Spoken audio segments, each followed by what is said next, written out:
sojourn in this temporary material world and find our actual place in the spiritual world. Jiva Surupai Krishna Nichidas. That is our identity. Sometimes people ask who you are, what is your identity, what is your occupation? Our occupation is to serve the Lord. Of course, we take on other activities in this material world, but they're all ephemeral. They come, they go, and after some time they're completely gone. And everything we achieve in this world is finished at the time of death. And whatever we achieve while we're here doesn't really give us the satisfaction we're looking for. But the Lord's mercy is that He doesn't want us to suffer, and therefore He sends His representative, the bona fide spiritual master. And that bona fide spiritual master is a person who carries the full mercy of the Lord. That carrying of the full mercy of the Lord means the happiness of the living entities who are looking for happiness in this world. They're struggling to find it in so many different ways. But now here's the opportunity to find that eternal happiness and the place where that eternal happiness exists, which is the spiritual world. And Krishna, Hare Krishna, and Krishna comes also to assist in bringing us back to Godhead. He comes to this material world. What business does Krishna have in this material world? He says in the Bhagavad Gita, Yada yada hi dharmasya glanir bhavati bharatam bhutanam adharmasya tadatmaham sajamyaham pavitranayam sarunam vinasanaya chaduskritam dharma samstarpanartayam sambhavami yuge yuge. He comes, yuge yuge, age after age. Why? For three reasons. One, when irreligion takes the prominence within the world, and there are persons who are propagating irreligion, we call them non-devotees, or people who are interested in simply propagating temporary material ideas as the goal of life. Sometimes we call them demons. That's another more, what we say, stronger word, but it actually exists. And Krishna comes, and He removes the demons, He reestablishes religious principles. But that's not really why He comes. That is not His real reason for coming. That's incidental. That's a side business. His real reason is to give pleasure to His devotees, to inspire His devotees in worshiping Him and moving forward on the path back home, back to Godhead. And when Krishna comes, He performs His wonderful activities in His eternal abode in Sri Vrindavan Dham. Sri Vrindavan Dham in this world is non-different than the spiritual world. Krishna manifests His abode, His spiritual abode in this world by taking the essence of His Dham and supplanting it in this world. This is Krishna's mystic power. He brings about His spiritual world in this world, and He performs His activities for His transcendental pleasure. But He invites everyone else to take part, because when we take part in Krishna taking pleasure, we get pleasure also, unlimited pleasure, because Krishna is the reservoir of all pleasure. He is the source of all pleasure, and He is the means by which we can experience that eternal pleasure. And when we take part in hearing about His activities, Satampa Sangam Mahavirya Samvido Bhavanti Ritkarna Rasayana Katha.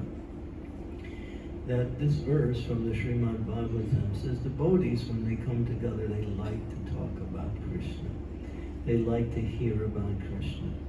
They like to discuss the activities of Krishna and His pastimes. And that Katha is Amrita. It's Satam Prasangam Mamavirisam Bhavanti Rit Karna Rasayana. Rasayana means sweet, deep, and sweet nectar.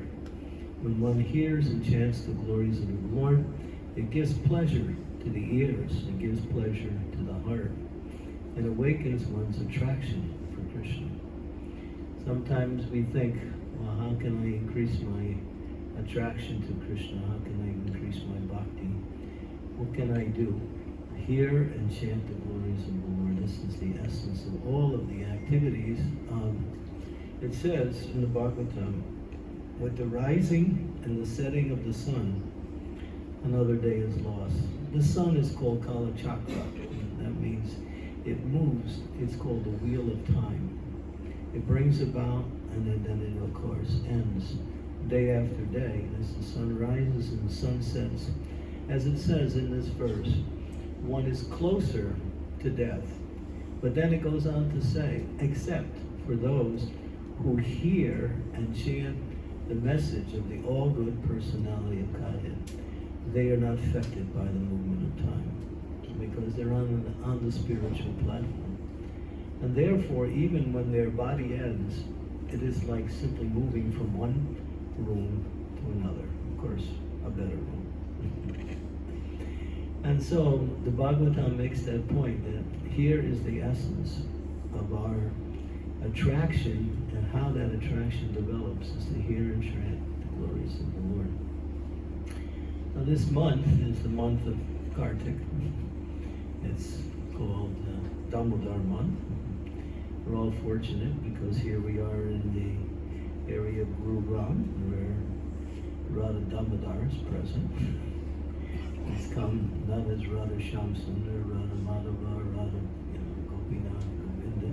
These are all powerful names of the Supreme Lord. But he comes in this sweet aspect of Damodar, his bowel pastimes. He performs his activities as a little child. And when Krishna performs these activities, everybody enjoys. Even though these activities are mischievous. When we do something mischievous, we get in trouble. If we steal butter, we're caught, and we have to not eat butter for a few days as a punishment. But when Krishna steals butter, everybody enjoys. So his name is Makan Cho. Cho means thief. He's a thief. But how can God be a thief when he owns everything? Can you lock up a person who owns everything for stealing what belongs to him? There is a process of locking him up, and that is lock him in your heart and put in the chains of devotion and keep him stay in your heart. And then that locking process will be the happiness of both Krishna and you. So here, in the pastime of this particular era that we're in, the month of Damodar, as Krishna is about 3 years old, explains that if you were to compare an ordinary 3-year-old child with Krishna, who was 3, Krishna would be 4.5. Because for every year an ordinary child grows, he grows 1.5 years. Interesting. This is the transcendental nature of the Supreme Lord when he appears in this world. So now he's 3 years old, and he likes to sneak out of his house and go to other houses and enjoy their milk products. Butter's really nice, right? Everybody likes butter. When I was a kid, bread and butter. I used to go to the bakery and find this really nice French bread that was so hot. I took it home and put on a lot of butter. I was thinking, I don't want anything else. I paid for it, so I didn't have to steal it.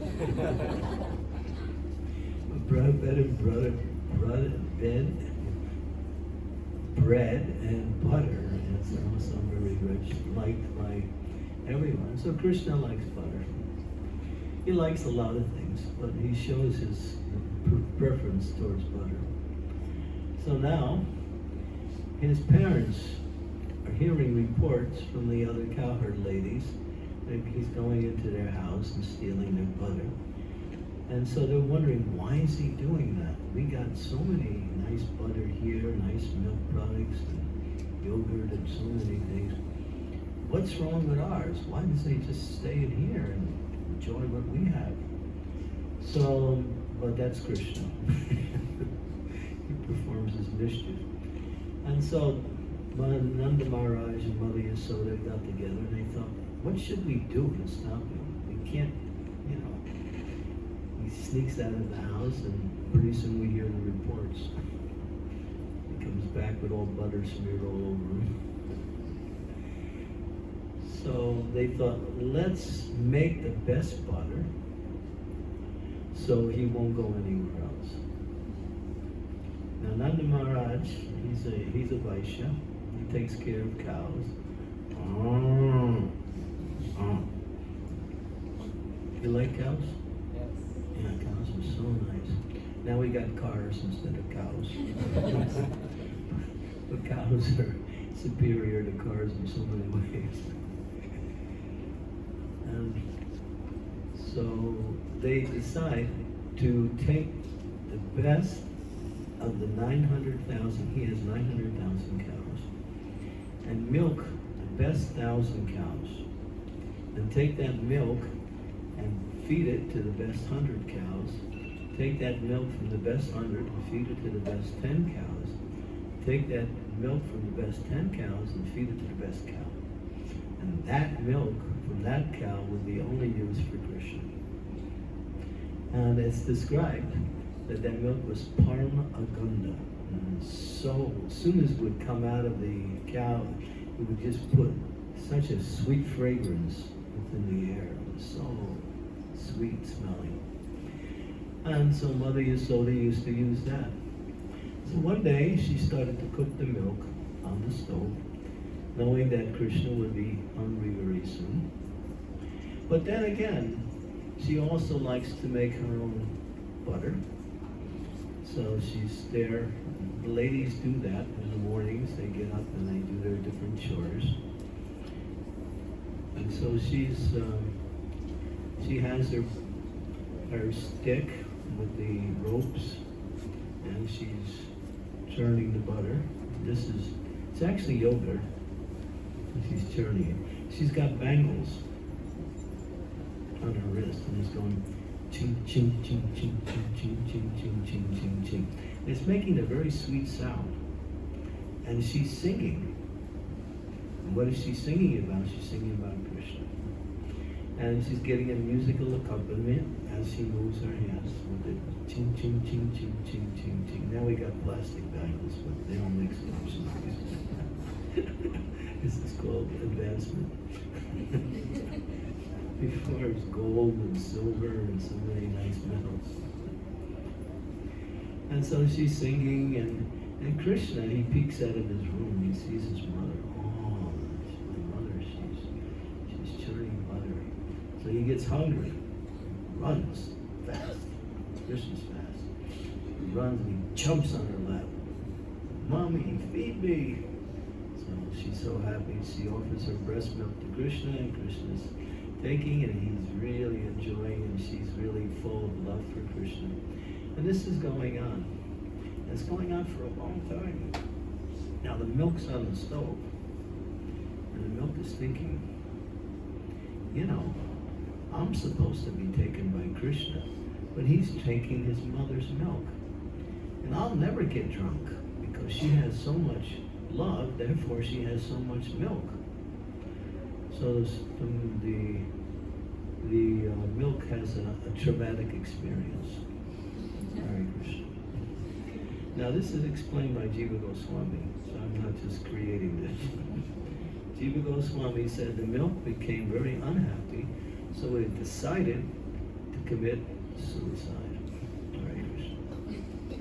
And so it started to boil over in the pot and was landing on the stove and going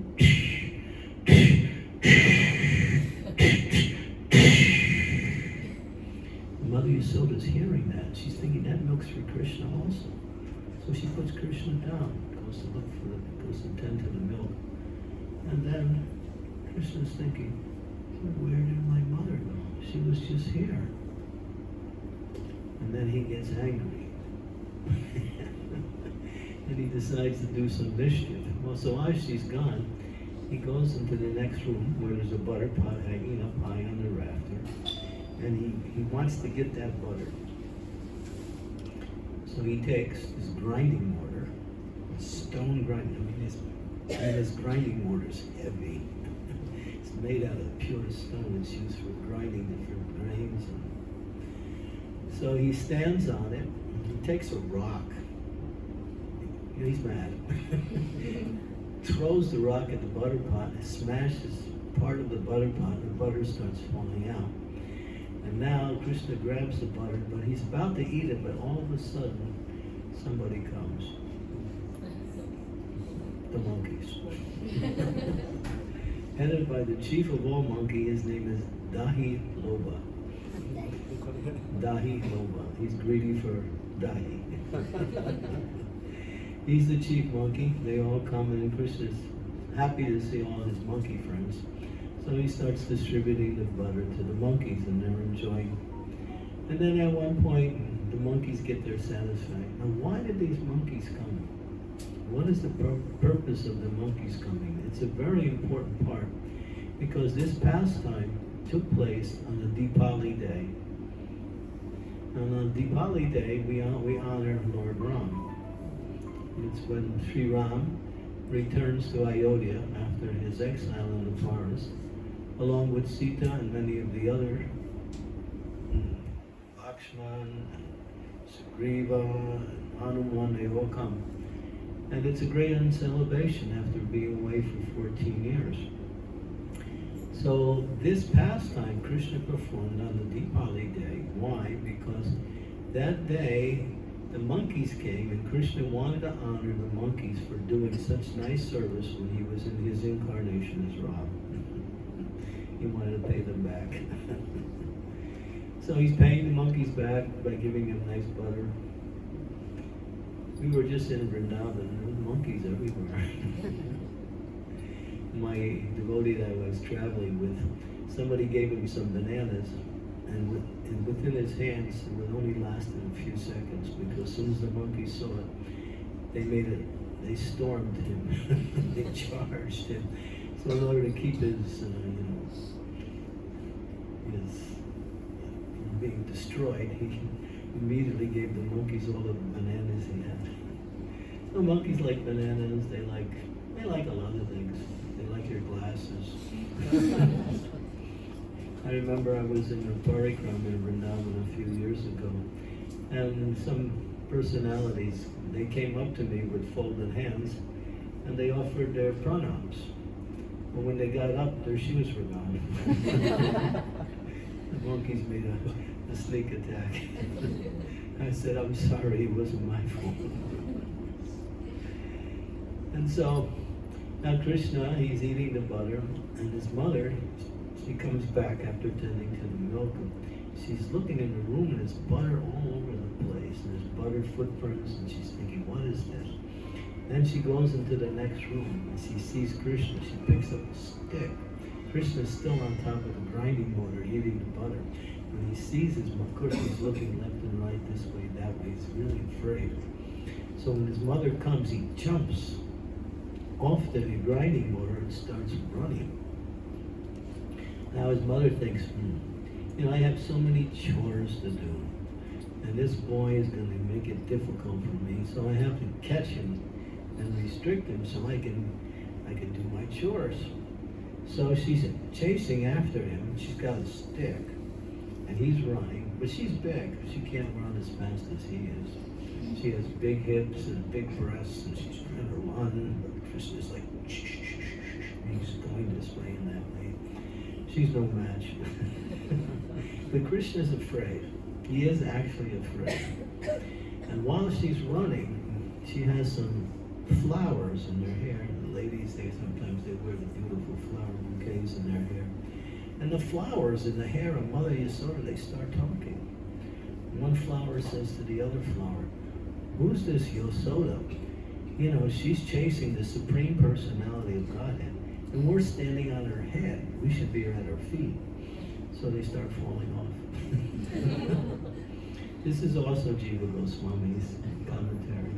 How the flowers decided to take shelter of the feet of Mother Yasoda. Now she's chasing and Krishna's running. She can't catch him. It says that fear, death takes its toll out of fear of me. The wind blows out of fear of me. The whole creation acts according to its duty out of fear of me. This is all mentioned in the Bhagavatam. But here, he's afraid of his mother. Some people think he's feigning fear. They're thinking he's just making believe. But actually he's not. He's actually afraid. This is his Lila in Vrindavan. When he's in his mood, whatever mood he's in, as a friend with his boyfriends, with the lover with his girlfriends, or as a child with his parents, he's in that mood. Just like we would be in that same mood. He takes on that mood, and that is called his Madhurya mood, his sweetness. He has his Aishwarya mood, where he plays the role of his position as a supreme personality of Godhead. But when he's in his sweetened mood, he's performing all these activities in Vrindavan. So she's running and he's running, and then he starts to think, my mother's getting tired. I should let her catch me. So he slows down, she catches him, and now she grabs him by the hand. She's thinking, now what am I going to do? I have so many chores to do, and they're all for Krishna. She's not selfish. She's thinking, I have a lot of things to do, because he needs so many things, and I have to take care of him. But how can I do that when he's just making so much commotion? So she thinks, I should tie him up. Yeah, I should tie him up. Have you ever been tied up by your parents? Anybody? Don't raise your hand. It's not a very good thing to forbid. Krishna's. So she's trying to tie him up, and so she gets some rope. Now she's thinking, you know that grinding mortar? He helped Krishna steal butter. So that grinding mortar is also a thief. It's an accomplice in the crime. So I should tie him to the grinding mortar. Tie them both up together. Yeah, she's thinking like that. So she ties it around the grinding mortar, and she tries to tie it around Krishna. And when she's about to make the final tie, she sees that the rope is 2 inches too short. So she's thinking, all right. So she gets a little bit more rope, ties it to the first rope, and then tries again to tie him up. Same thing, 2 inches too short. She's a little confused. So she gets another piece of rope. And then the ladies in the village understand something's happening in Mother Yasoda's house that's exciting. So they all come and they bring their ropes, different color ropes. These ropes are ropes for tying cows. So they're handing Mother Yasoda a rope, and she's tying one rope onto the other rope and trying to wrap it around Krishna. 2 inches too short. Puts another rope 2 inches too short. She's like going through this, she's laughing, but at the same time she's totally bewildered. And she can't figure out what's going on. And Krishna's not taking on his universal form. He's the same little tiny baby. And she's trying in so many ways to tie him up. Another rope, another rope. Pretty soon there's all he can see is ropes. And Krishna's still not tied up. Krishna was using his mystic power. So then finally, someone comes. Radharani. She's just a little girl. And she sees, she's looking. So she's thinking, I should help Mother Yasoda. So she has a little gray tie in her hair, so she takes it out and gives it to Mother Yasoda. Here. And Mother Yasoda ties it on. Brother Damodar. Brother Damodar. So this is Bhakti Siddhanta Saraswati Thakur gives this commentary that when Radharani came, it was impossible for Krishna not to surrender. So now Krishna's tied up, and his mother leaves, goes for doing chores. Krishna doesn't like it. He's thinking, I want to play, what is this idea of playing? He's not happy at all. So he calls his friends. Hey, Sridham, Kinkini, Subal, come, untie me. So that his friends come. They see, oh, Krishna's tied up. All right. So they try to untie the knot. Can't do it. And they're Boy Scouts, so they know all about knots. But they can't untie the knot. And they're trying this way and that way, and one is trying pulling it, and it's just not possible. And so they give up. And then they leave. So why weren't they able to untie the knot? What is the explanation? The explanation is that the love of Mother Yasoda is in Vatsayaras, and the love of his cowherd friends is in Sakyaras. So because she tied her love in Vatsayaras, they couldn't untie it in Sakyaras. But Krishna's tied up. Now, of course, sometimes we ask, well, what does these 2 inches mean? Why 2 inches? What does it mean? There's a very deep philosophical and a very spiritual principle that is being explained here and shown by Krishna. Is that in order to capture Krishna, one needs 2 things. These are indicated by the 2 inches. One needs pure love, as Krishna says in the Bhagavad Gita. Only by undivided devotional service can I be known as I am standing before you. Only in this way can you enter into the mysteries of my understanding. Bhakti mama vajanati javanyastat vitatpadaha. Only by bhakti. Only by not only bhakti, but bhakti that is free from jnana, karma, yoga, or any other material consideration. When that bhakti is pure. What is that pure bhakti? I want to satisfy Krishna. I want to please Krishna. That's all. That is pure love. When one wants to serve the Lord for the pleasure of the Lord, that is bhakti. And so that's required. But then again, what is the other requirement? Krishna's permission. If Krishna doesn't give his permission, Mother Yasoda, she couldn't tie him up. She has pure love, but only when he decided, all right, okay, then you can tie me up. Then, that was complete. So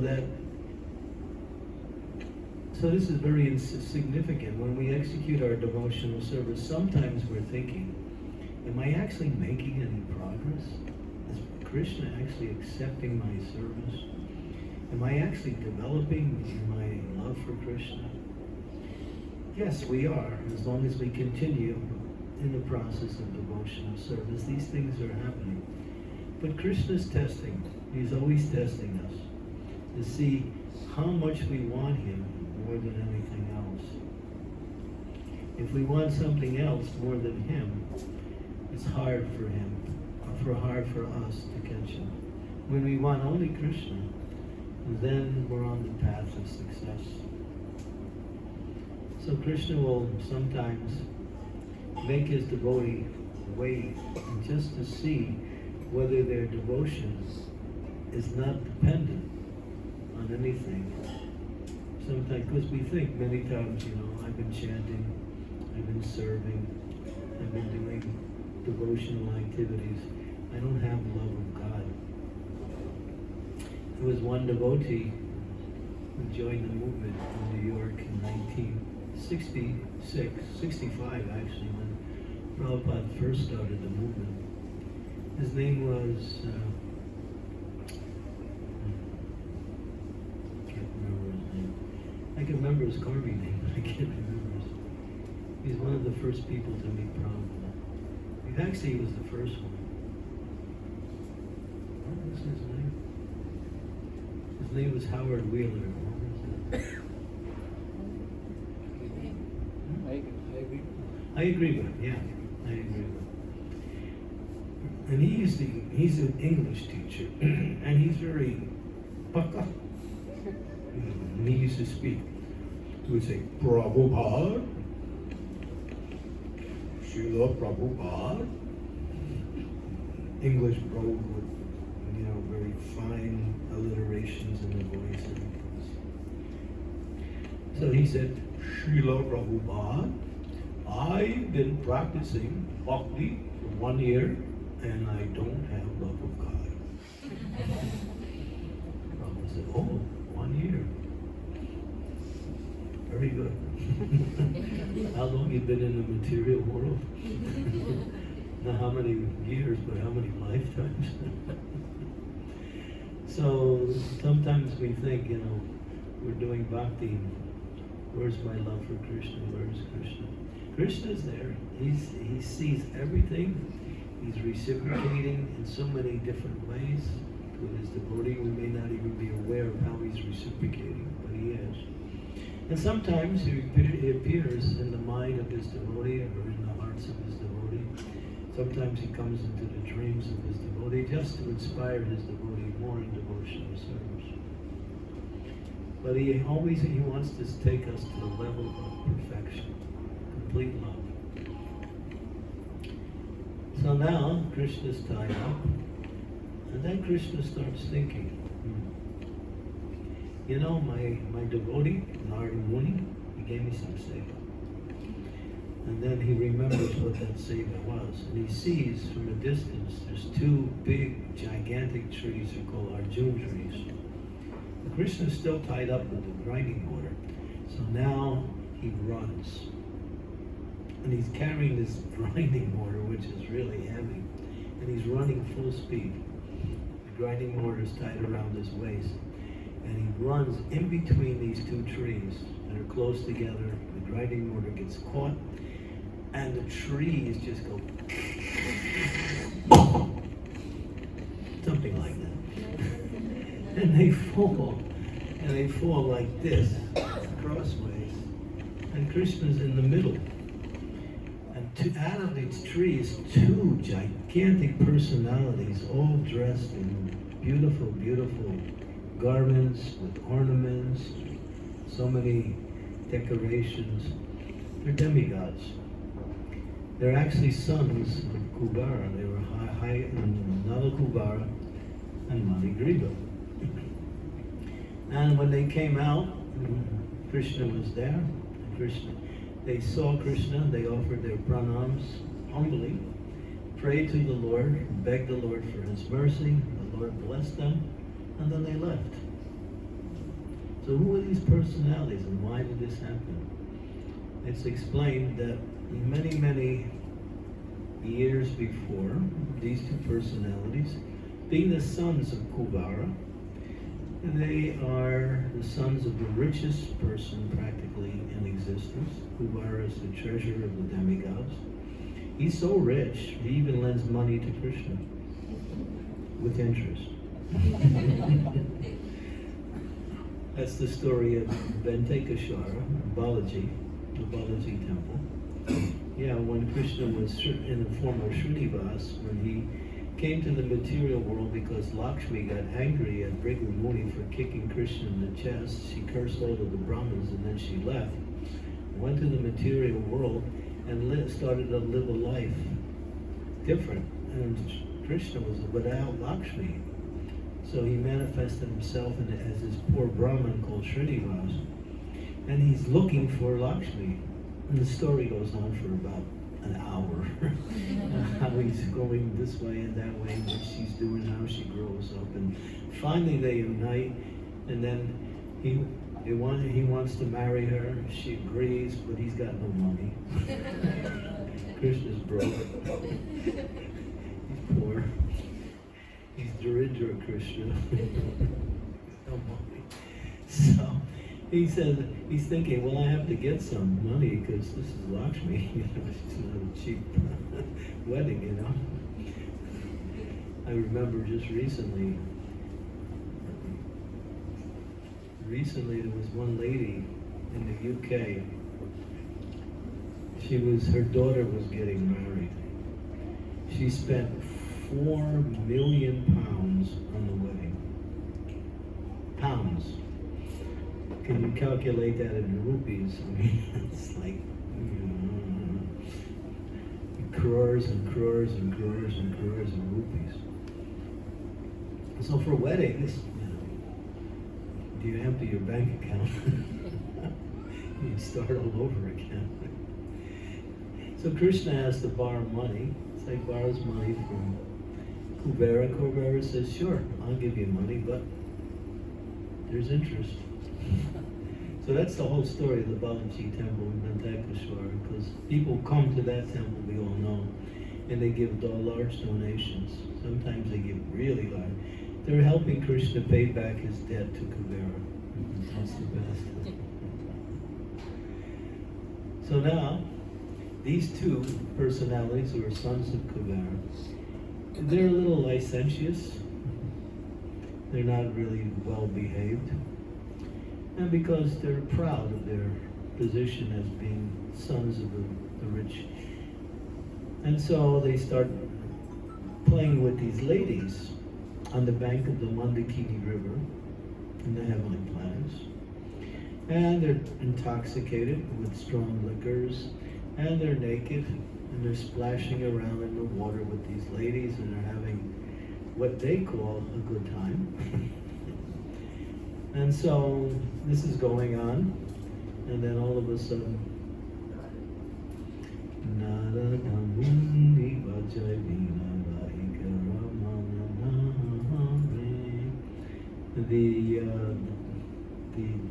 we call it the best of all of the demigods, Chandramouli comes. He plays a veena, and he sings the glories of Radhika Raman. And he sees what's going on. And the ladies, they notice Sadhu comes. They become embarrassed, so immediately they run and they put their coverings on their bodies. But the two brothers on the Kubera Mani River, they acted like Nara didn't even come. They kind of like practically ignored him. And then Narada said, you want to run around naked? All right, I curse you. Become trees. When they got cursed, I mean, when Narada curses, it's not a small thing. It was powerful. And it really shocked them when they heard the curse. And so they became a little bit sober. And then they fell at the feet of Narada and they begged forgiveness. And they said, please don't curse us. Too late. Once the curse is given, you can't take it back. You can modify it. And so when Narada did that, because he saw that they were repentant. And so he felt some compassion for them. He said, but all right, you will become trees in the courtyard of Nanda Maharaj, and the Supreme Personality of Godhead, Shri Krishna, who will come after 100 celestial years and free you from those tree bodies. So immediately the curse took effect and they had to take birth. Fortunately, he gave them a benediction. What was that benediction? That the trees were Vrindavan and they would meet Krishna. And so, now it's interesting, because in this particular section of the Bhagavatam, there's a large discussion on pride. What is pride? How it works? What is the nature of pride? How pride can easily become a part of a person's nature. What is that pride? So one can be proud of many things. One can be proud of being born in a very nice family. Oh, come from a nice family. Or one can be proud of being good looking, another form of pride. One has natural physical beauty. One can be proud of being born with great abilities, intelligence, can do many things, can influence others.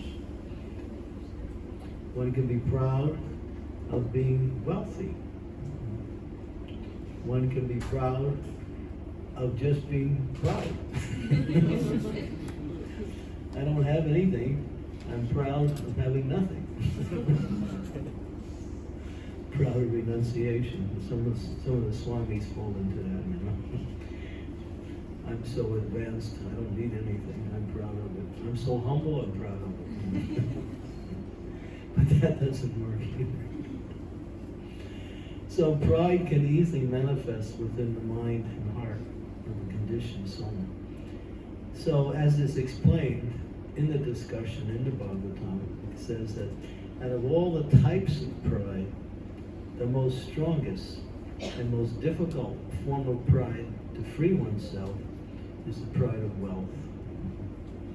If one has wealth, or one is known to be quite wealthy, because in that one thinks, I can do anything, I can go anywhere, I can even control others. Wealth has that influence, especially nowadays. You hear who are the most important people in the world, at least from the material perspective. It's people who have money. And they, are seen as being advanced. But this is material. Advancement really means how much we develop our relationship with Krishna, how much we develop our love for Krishna. That's advancement. Not something that is temporarily given and in due course of time will be finished. These things maybe one has good karma or good fortune, but it's not something that is eternal or lasting. Therefore, devotees, if they have these things, beauty, wealth, position, power, good family, they use it for the service of the Lord. And then they become happy because they know whatever they have is by the grace of the Lord. That's explained in the Bhagavatam. And Krishna says, what is that? Actually, Bhaktivinoda Thakur gives a nice saying. He says, Manaso Deho Geho Yokichu Mor Arpi Lutu Alprade Nanda Kishore. My dear Nanda Kishore, my home, my family, my possessions, whatever I have, my very body, it's yours. It belongs to you. We receive whatever we have from someone else. Nothing is ours. We get our bodies from our parents. Our soul is coming from Krishna. Whatever we can do, that ability, Krishna says,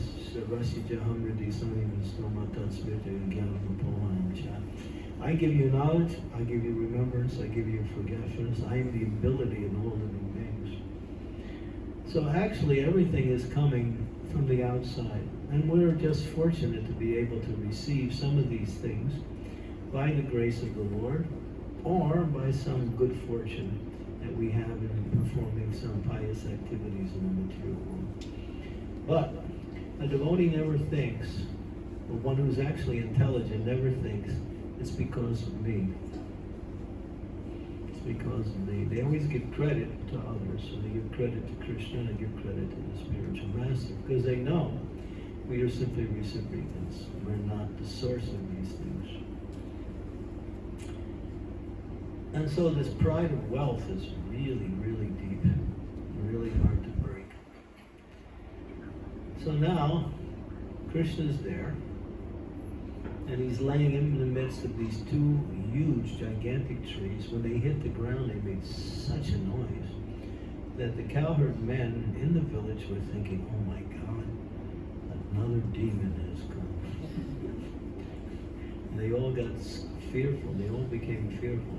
Finally, they all ran to the site where the trees were fallen, and Krishna was there. Nanda Maharaja also came.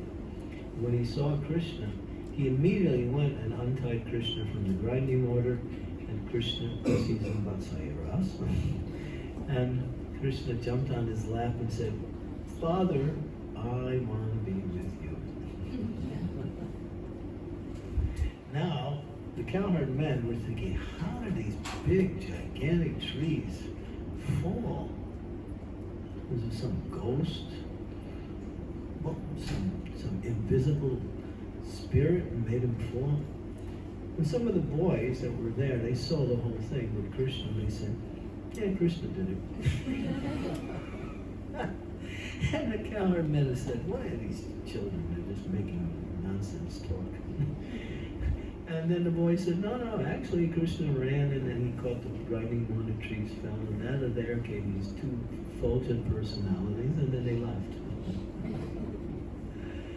And then the cameramen were thinking, there's a lot of unusual things happening here. Maybe they're right. So they started to conjecture in that way. And now Krishna, he's sitting on the lap of his father. He doesn't want to go anywhere. And then his mother, she also arrives a little bit later. She sees Krishna, and she opens her arms to welcome Krishna. Krishna! Krishna goes.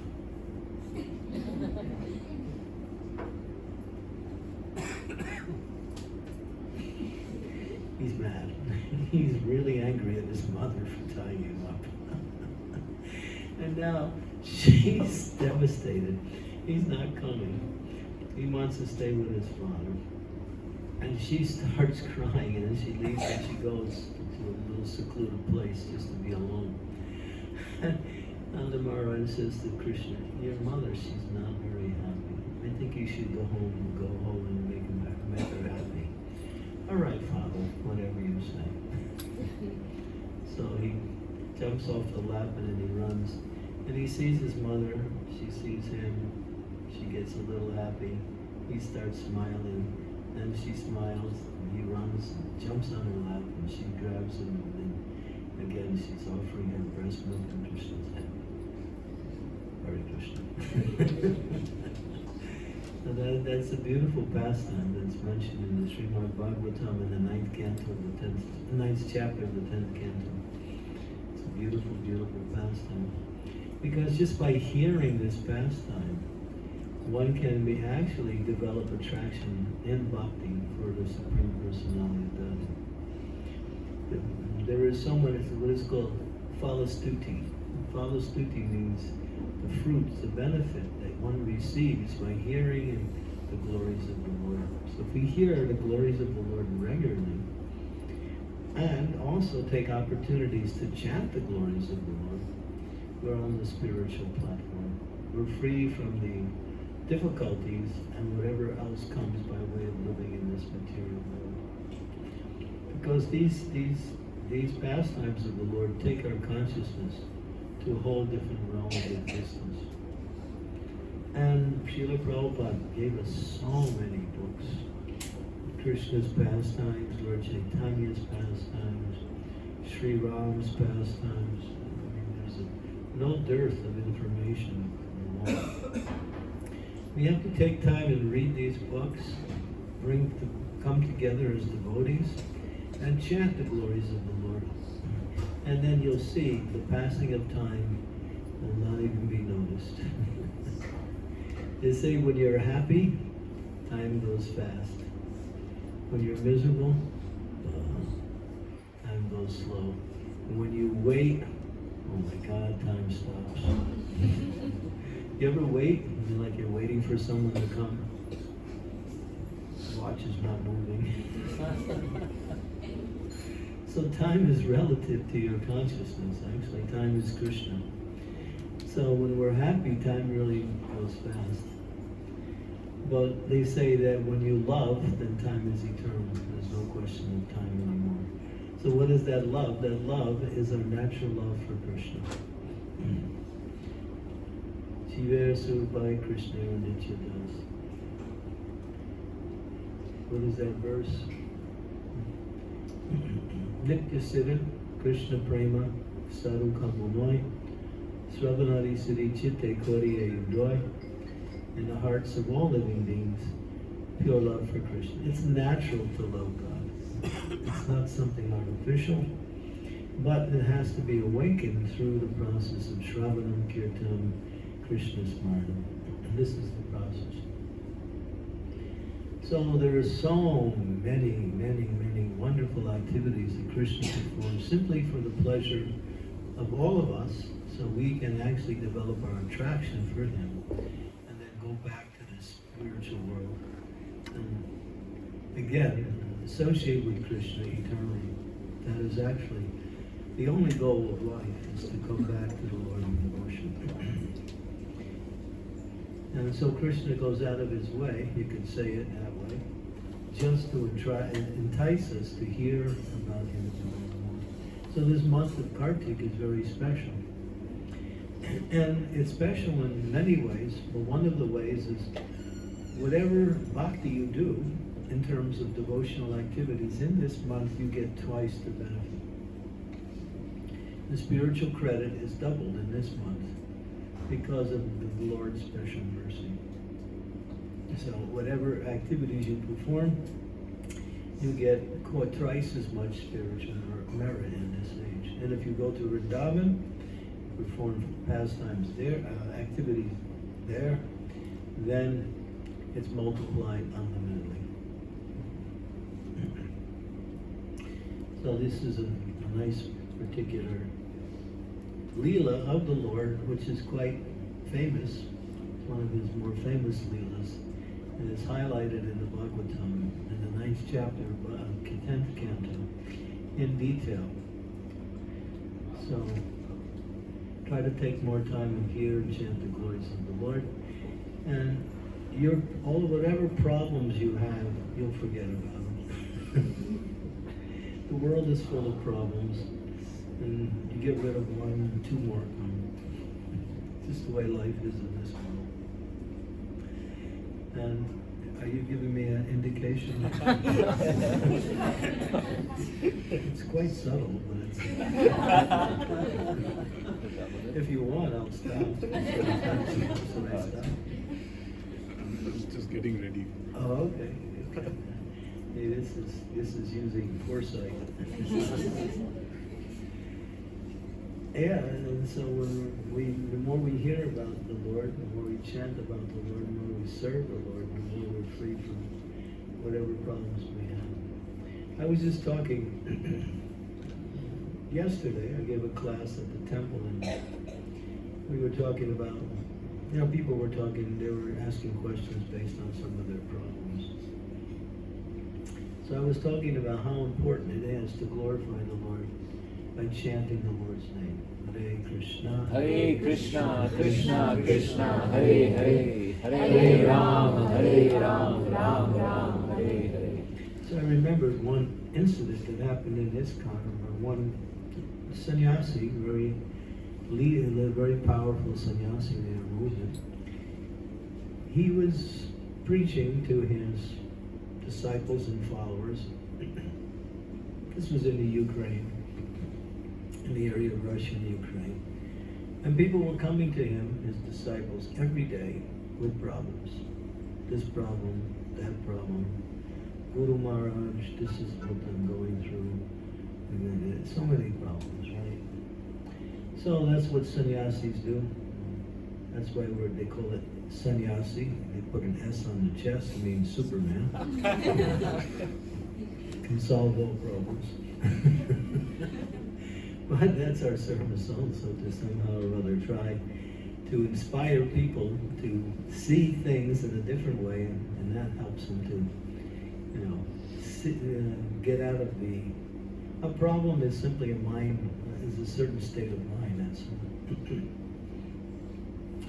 So he was getting so many people coming every day. So he decided, I'm going to do something to help these devotees. So he decided to give class every day for 1 year on the holy name.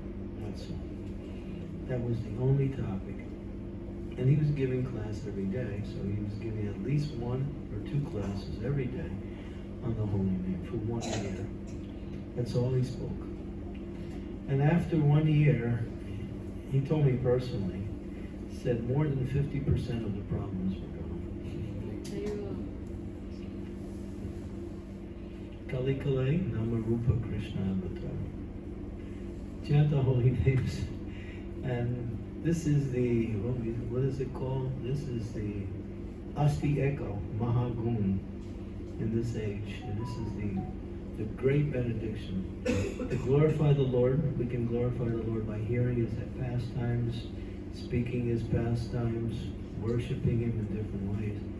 But the most direct and most powerful, most recommended way is to chant Hare Krishna.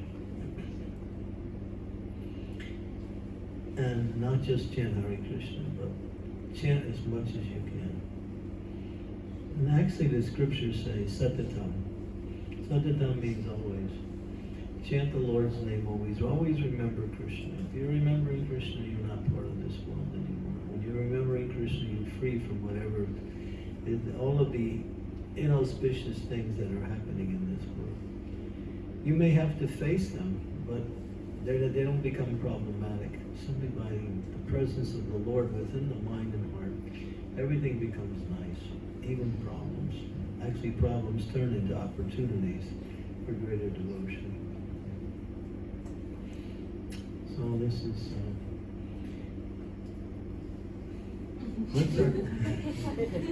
should I stop or should I speak a little bit more?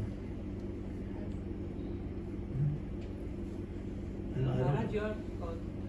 Well, okay, I'll tell one story from Krishna's pastime.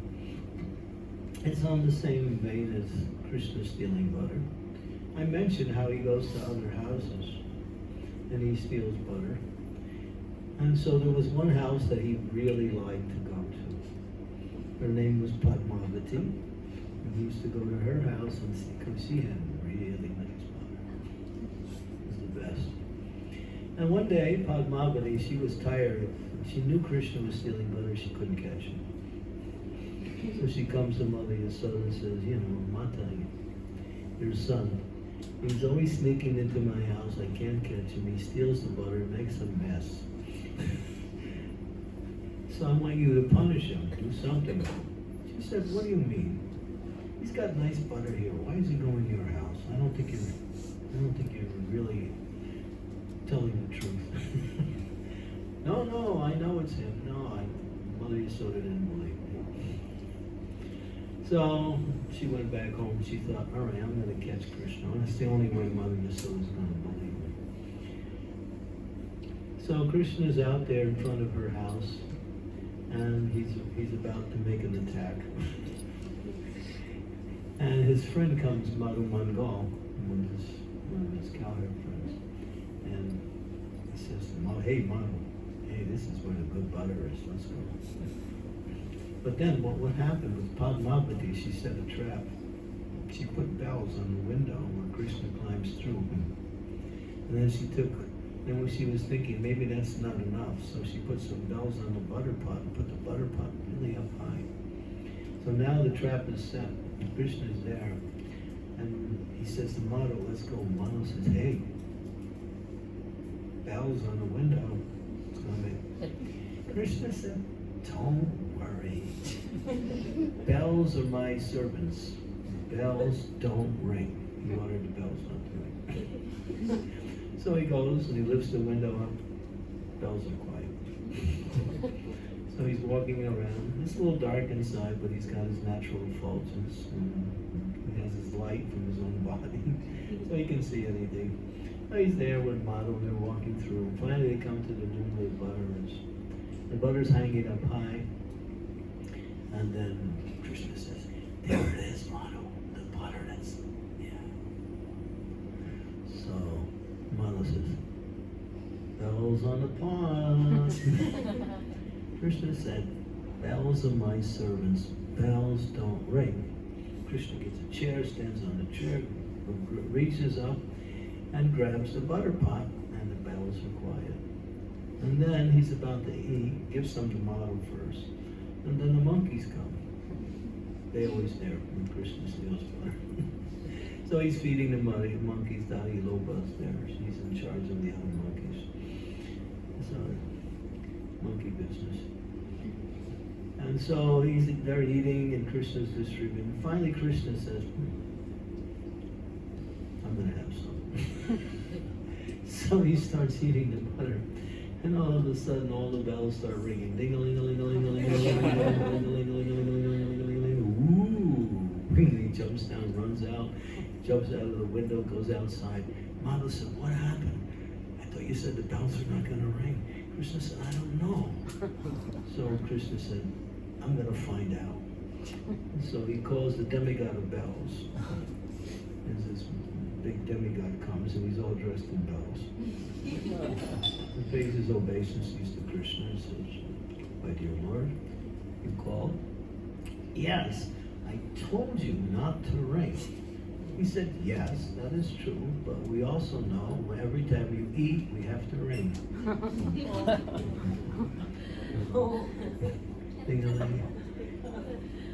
Yeah, the offering, when we do the offering, we always ring the bells. So Krishna's defeated. And now, Padmavi, she runs out of the house, she sees Krishna, she grabs him by the hand, she says, now I got you, I'm going to take you to the mother and she's going to punish you. And she grabs Krishna's arm, and then she thinks, what? I have to pass by Nanda Maharaj, and he's always really lenient, he never punishes Krishna. So she thinks, I got to hide Krishna. So she takes her sari, puts it over Krishna's head. And she's grabbing his hand, walking him with her sari covering Krishna.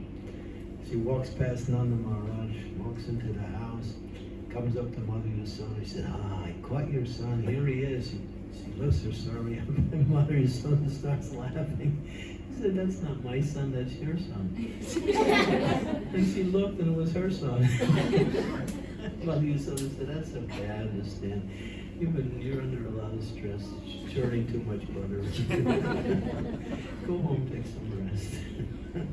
So she's totally confused. She doesn't know what to do. She walks out of the house. While she's walking, Krishna comes up to her and says, next time you do that, I'm going to become your husband.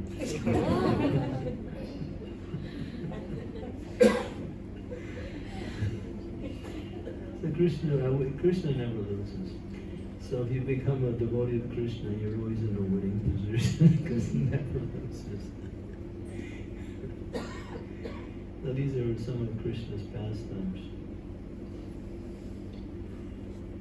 One time Krishna killed a big demon, and all the cowherd boys got around Krishna and they said, hey, how'd you do that? That was a big demon. How'd you kill that demon? Yesterday I beat you in wrestling, and I couldn't kill that. And Krishna doesn't say anything, he's quiet. Another boy said, yeah, I stole your lunch yesterday and you were crying. How'd you kill that? And all of this, so he has this small group of cowherd boys that are around Krishna, they're asking him, tell us, what's the secret? Krishna's not saying anything, he's quiet. So then, they start guessing. Yeah, it's his mother, Mother Yashoda. She puts these armlets and amulets on his body. They got special demon-killing mantras inside. And because of that, he can kill demons. And one boy said, yeah, that is his mother, but she teaches him a mantra. And he uses that mantra to kill them. So they're all guessing. And Krishna's remaining quiet. He's just sitting there and they're all guessing.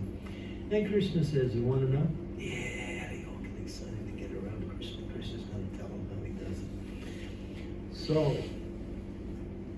he said, when I was born, there was this sadhu.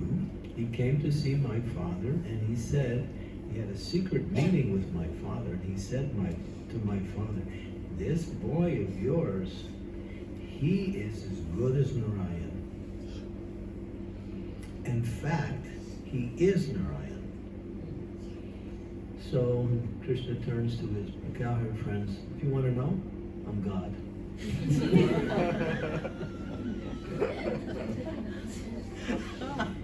They all start laughing. He thinks he's God. And they're just laughing and laughing and looking at each other. Krishna's laughing. They're all laughing. Oh, now what's next? You know, he thinks he's God. And they're just laughing and laughing and laughing. And then Krishna said, all right, let's go play.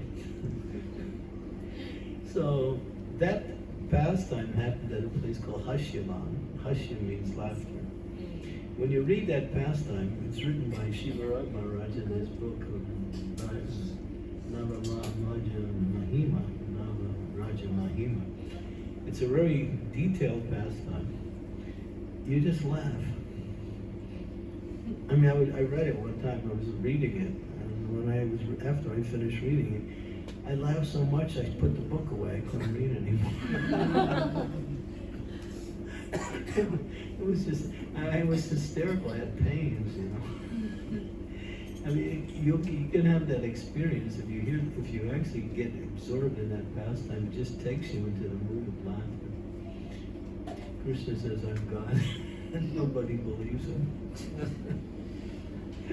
So that's the mood of Vrindavan. They think Krishna is just one of them. Well, he's a little better than all of us, but he's still one of us. Now, these are some of Krishna's wonderful, and the Bhagavatam is just full of Krishna's pastimes. And Srila Prabhupada really did a great sacrifice by presenting Srimad Bhagavatam for the whole world.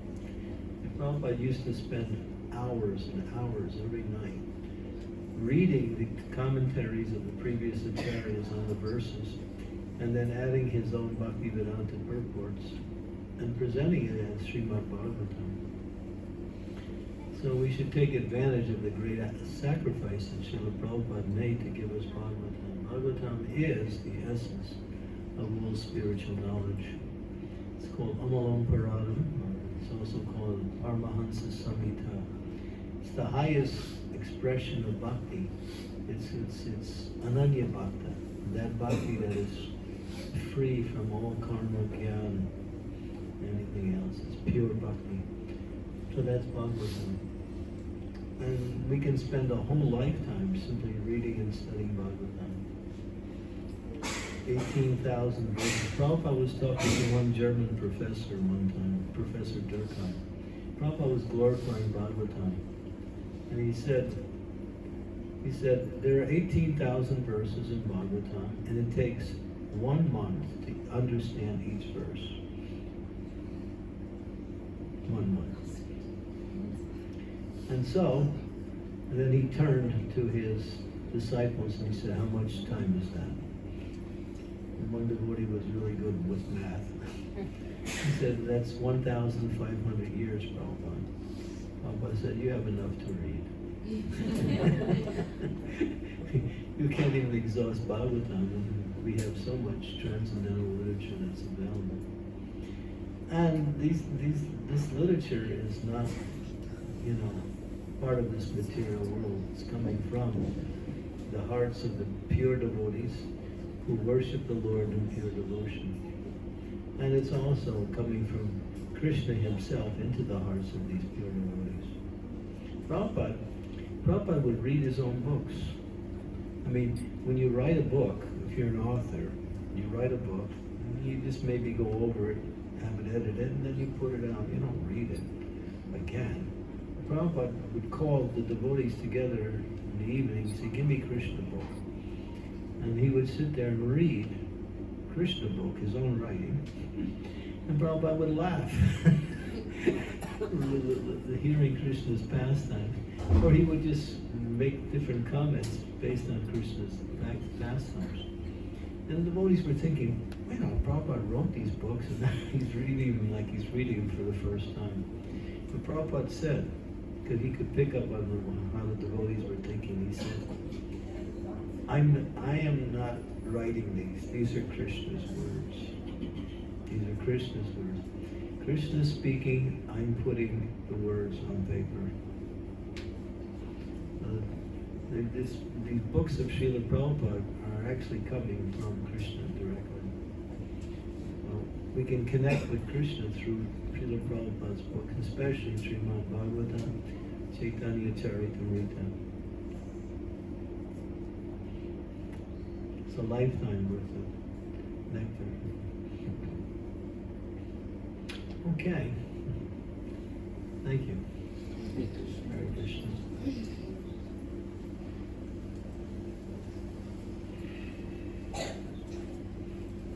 Is there any questions or comments?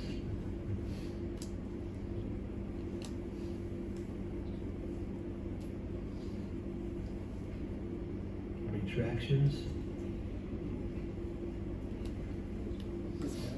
Okay.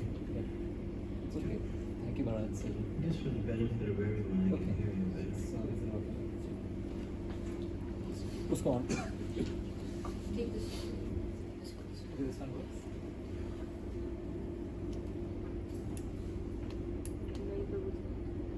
No, it's long, right? No, you can. No, it's fine. Hare Krishna. Thank you.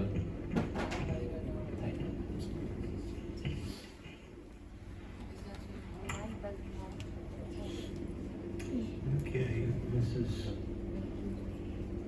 Hare Krishna Maharaj. Okay, then. My will say. I don't think the sages in Namisharani have this problem. Yeah.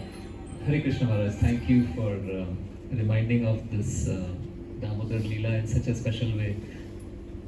There's no question really, it's just something which all of us, I'm sure, would feel the love Krishna has for everyone, including the flowers, the trees, and he reciprocates. And it's just that your Katha really reminded us that he's there, he's always looking at our heart and wishes that we also look at him through chanting of the holy names. So thank you for everything about today's. Yeah, this special month, since we're more inspired in this month than throughout the year to really glorify Krishna, because these pastimes are so nice, so sweet. Satyavrat Muni, when he writes his song Damodar, says, let that vision stay within my mind. I don't want anything else. That vision of Krishna, being tied up by his mother.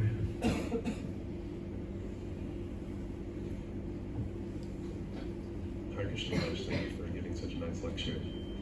I was wondering when you were speaking about how there's two requirements for binding up Krishna in your heart. There's the effort and pure love, and then there's Krishna's sanction, permission. So I was thinking about in the Chaitanya Charitamrita where Lord Chaitanya, Lord Nityananda are freely giving love for God to everybody, not considering who is fit and who is unfit. So I'm just wondering if you could reconcile that, because it seems like those people who are receiving the pure love of God, they didn't have the effort of pure love, but still Krishna was giving it. Namo Mahavananaya Krishna Prema Padayata Krishnaya Krishna Chaitanya Namani Gaura Krishna Namah. The Lord Chaitanya has taken on another level. He's so enthusiastic to make everybody Krishna conscious that he's making it available.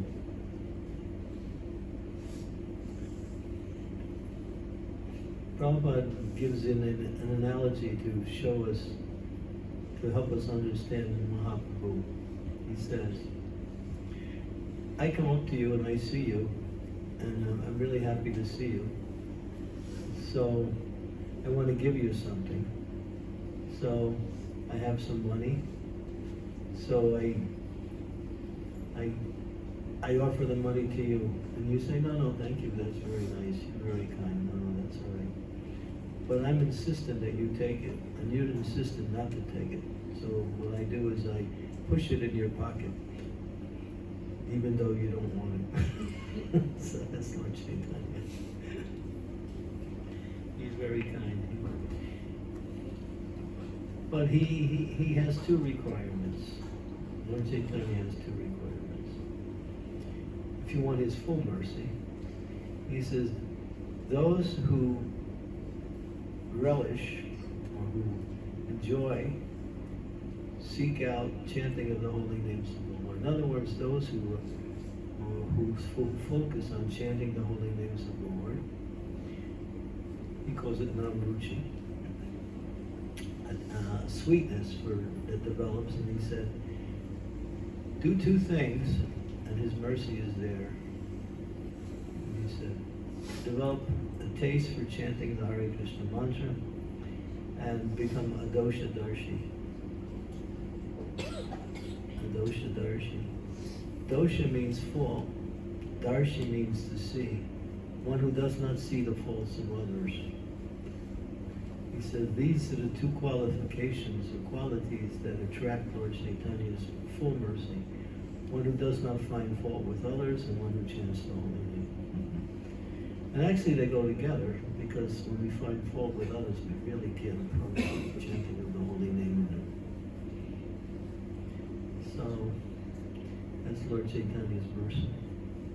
He also says it in another way: serve the Vaishnavas, chant the holy names, and whoever you meet, give that same mercy to others.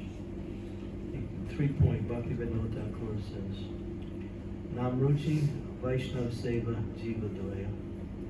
Compassion to fallen souls. In other words, if you have something that's beneficial and you're actually feeling happy and making progress with that, then share it with others. Give that other person a chance to also benefit. That's Lord Chaitanya. He's very kind and very merciful. So, yeah. So he's kind of like changed that Lila around a little bit. He's made it easy. Chant the holy names and serve the Vaishnavas.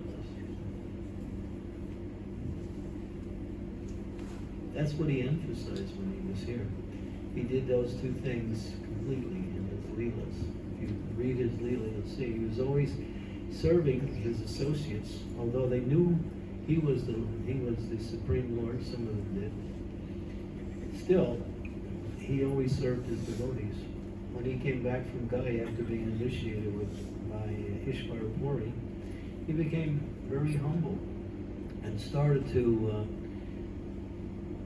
wash the clothes of his devotees, fold the clothes, and deliver their clothes, and he would bring them prashad. He would do menial service. He was also teaching that this is what a devotee does. A devotee likes to serve other devotees. A devotee likes to serve everybody, not only devotees, but even non-devotees. But service to the non-devotees is to give them a chance to become a devotee. That is called Jiva Doya, or preaching.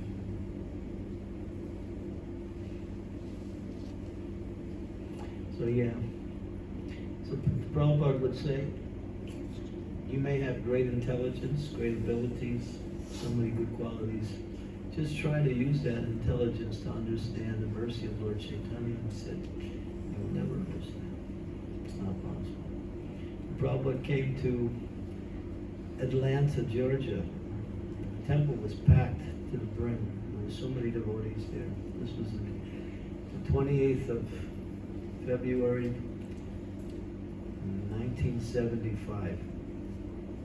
Prabhupada came and he sat on the Vyasasana, and in that temple the main deities are Gaurdatai. They're in the center altar, and at that time there was Jagannath was on the left side and the other altar was empty. And now there's Radha Gokulananda on the right side now. Lord Chaitanya and Lord Nityananda stood in the middle. Prabhupada sat and he started to speak about Lord Chaitanya and Lord Nityananda. But he only was able to say a few words. He became so emotional that he couldn't speak anymore. And then he closed his eyes, and then everyone saw that Prabhupada was crying. And tears were coming in. He was thinking how merciful, how kind, how available Lord Chaitanya and Lord Nityananda. He was overwhelmed with compassion and mercy. That lasted for a while. And Prabhupada, when he came out of that trance of emotion, couldn't speak. He said, have kirtan. So the devotees understood, like Prabhupada's own experience that they witnessed, we can never understand Lord Chaitanya. He's so kind. Save Jagai and Madai. But that's Bhakti Siddhanta Saraswati says the saving of Jagai and Madai is going on today. The Jagais and Madais are coming to Krishna consciousness. go to the Western world and you can see some of the Jaga. I mean, I had a little bit of Jaga and Mada and me also. I wasn't so bad, but you know, I wasn't so good either. So, coming from these backgrounds of, you know, sense gratification and crazy life,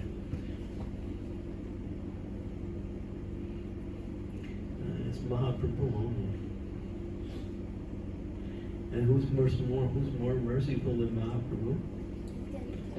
Boro Sukhe Kabugai, Boro Sukhe Kabugai, Surabi Kundeche, Namero Kureche, Koda Nitai, Koda Nitai. Lord Nityananda is even more merciful. Lord Chaitanya, when he saw what happened to Nityananda by Mada, he wanted to finish him. But Nityananda stopped him. He said, no. We came here in this incarnation, we're not out to kill the body, we're out to kill the mentality. So by Lord Nityananda's mercy, Lord Chaitanya spared Jagai and Madai. And they were abominable. And he turned them into the devotees. They actually became devotees. They joined Lord Chaitanya's entourage. So the stories go on and on the mercy of Lord Chaitanya. How Prabhupada, there was one devotee. He just passed away recently. His name was Haridas. Well, he saw a picture of Srila Prabhupada.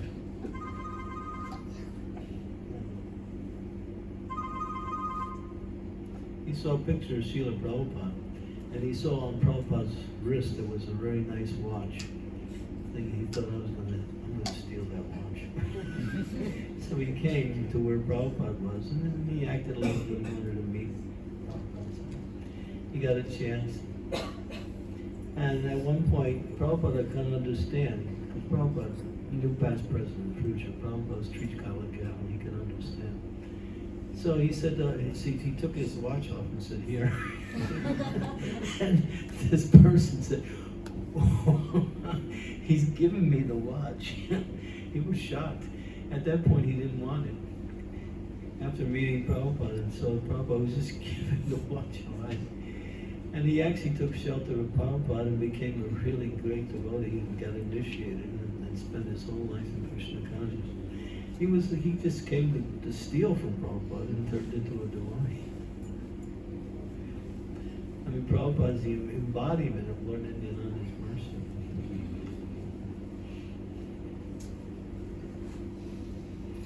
Hare Krishna.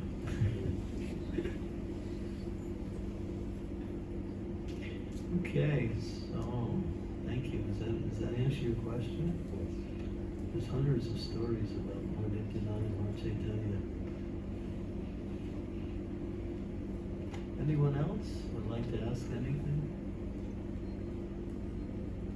Yes. What is your name?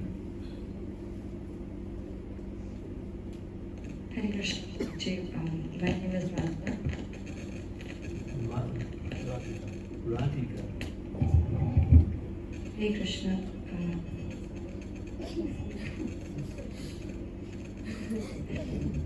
Radharani always does that too. She gets confused.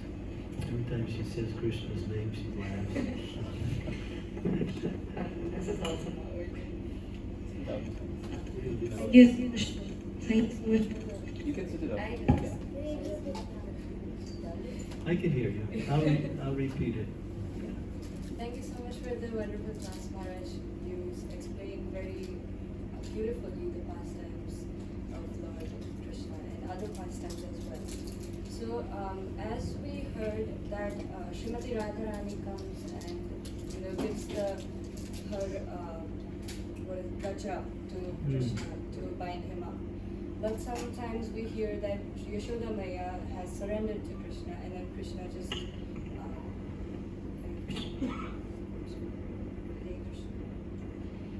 sometimes we hear that Yashoda Maya herself binds Krishna up. So how do we understand these differences in the stories? Mm-hmm. This is Nitya Lila.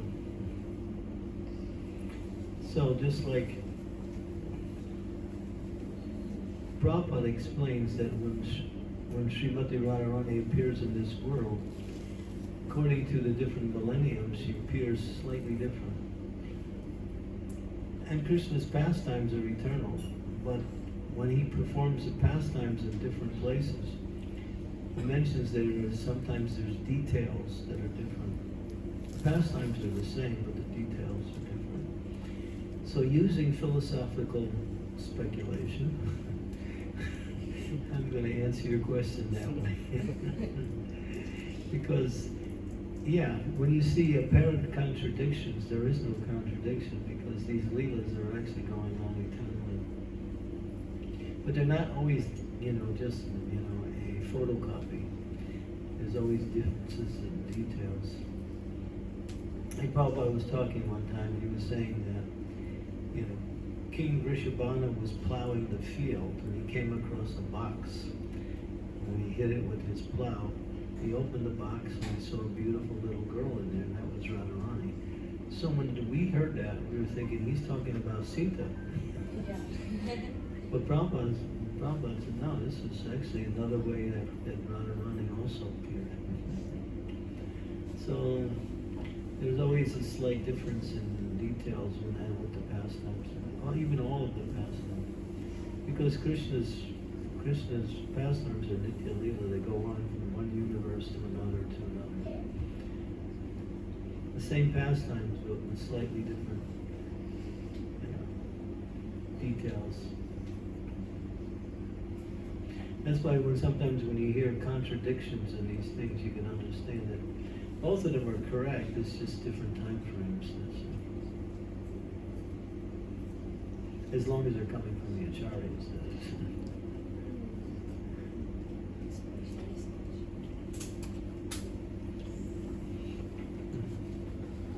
Anything else? Okay, so should we do Damodar Ashtaka? Okay, so thank you very much.